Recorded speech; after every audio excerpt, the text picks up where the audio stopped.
Everyone, this is Vinita Bishnoi. Welcome to my channel. तो अब हम लोग डिस्कस करते हैं, क्योंकि हमने ऑलरेडी बात कर चुके हैं oogenesis एंड स्पर्मेटोजेनेसिस के बारे में।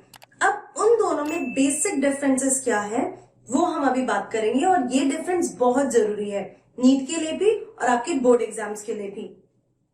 सबसे पहले वाला डिफरेंस है दैट स्पर्मेटोजेनेसिस टेस्टिस में सेमिनिफेरस ट्यूबल्स में होता है, और oogenesis जो है वो ओवरी में फॉलिकल्स के अंदर oogenesis प्रोसेस होता है। नाउ स्पर्मेटोजेनेसिस में जो वन प्राइमरी स्पर्मेटोसाइट है वो दो सेकेंडरी स्पर्मेटोसाइट बनाता है आफ्टर मियोसिस वन।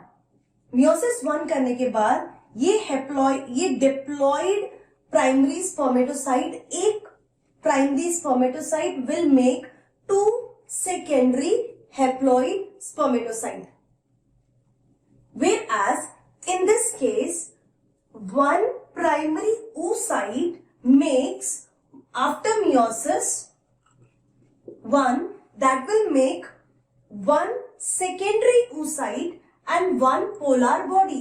तो अब यहाँ पे देखो दोनों एक जैसे सेल ही बने हैं। यहाँ पे प्राइमरी स्पर्मेटोसाइट से यहाँ पे एक oocyte से प्राइमरी oocyte से दो अलग अलग सेल्स बने हैं, अनइक्वल डिवीजन हुआ है।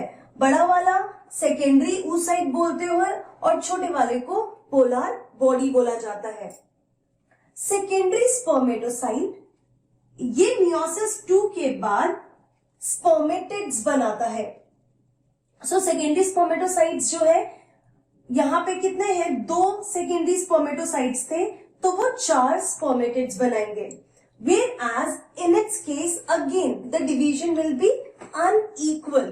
Meiosis 2 के बाद secondary oocyte will make one egg and one polar body। Again वही चीज होगी, unequal division will be there। तो यहाँ पे आप देख सकते हो एक primary spermatocyte will make 4 spermatids, whereas here one oocyte is making only one egg cell। इस केस में no polar body formed। यहां oogenesis के केस में polar body बन रहे हैं, 2 बार polar body बनेंगे। One spermatogonium will make 4 spermatozoa, मतलब 4 sperms। Here you can see one primary spermatocyte is making 4 spermatids, whereas one oocyte will make only one egg cell। क्योंकि दोनों बार polar body बनने की वजह से यहाँ पे जो नंबर है वो डिक्रीज हो गया। ये one oogonium will make one egg cell, here one primary spermatocyte will make 4 spermatozoa और 4 sperms। It is completed। ये जो स्पर्मेटोजेनेसिस प्रोसेस है ये टेस्टिस में ही कंप्लीट हो जाता है, and mature sperms are released from the testis. तो सारा डेवलपमेंट जो होता है वो टेस्टिस के अंदर हो रहा है। Whereas oogenesis के केस में ओवरी से जो रिलीज हो रहा है that is the secondary oocyte।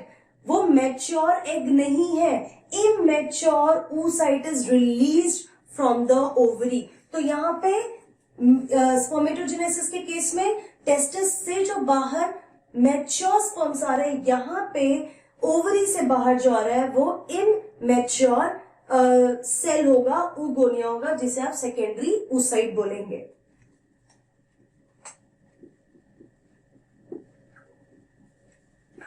इस स्टेज में सेकेंडरी oocyte स्टेज में ये जो ओगोनियम है it comes out of the ovary.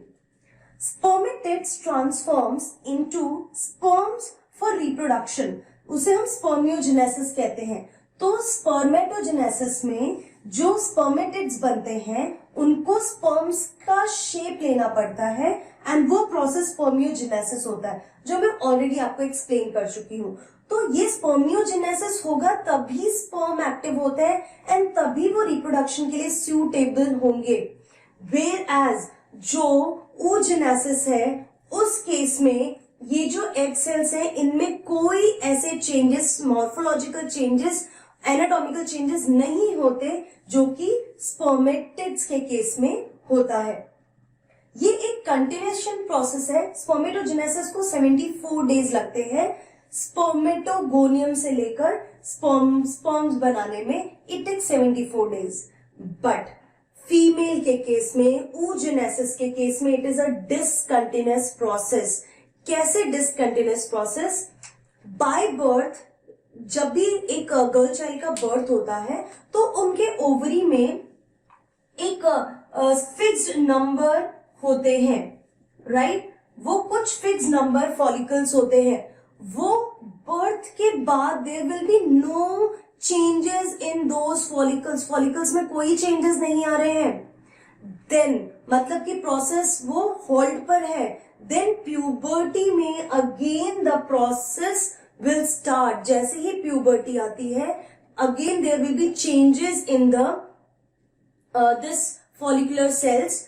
जो oogenesis है वो रेज्यूम होगा वापस। तो क्या हुआ, एक 12 से 15 साल का गैप आया oogenesis में।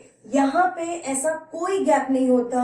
ये जैसे ही प्यूबर्टी में आते हैं 74 डेज लगते हैं ये प्रोसेस में। बट यहाँ पे बाय बर्थ और फिर प्यूबर्टी आने में 12 से 15 साल का हॉल्ट आ जाता है। That is why it is called discontinuation process. Then nucleus जो है इनके केस में कंडेंस होता है, ठीक है? तो न्यूक्लियस कंडेंस होता है जब भी स्पर्म फॉर्मेशन होता है। न्यूक्लियस जो है पोस्टीरियर साइड पे आ जाता है, वो कंडेंस होता है। मैं जब आपको समझा रही थी स्पर्म्स के स्ट्रक्चर, स्पर्मेटोजोआ का स्ट्रक्चर जब मैंने बताया, उस समय मैंने आपको ये टॉपिक बताया कि न्यूक्लियस जो है वो कंडेंस और इलोंगेट होता है।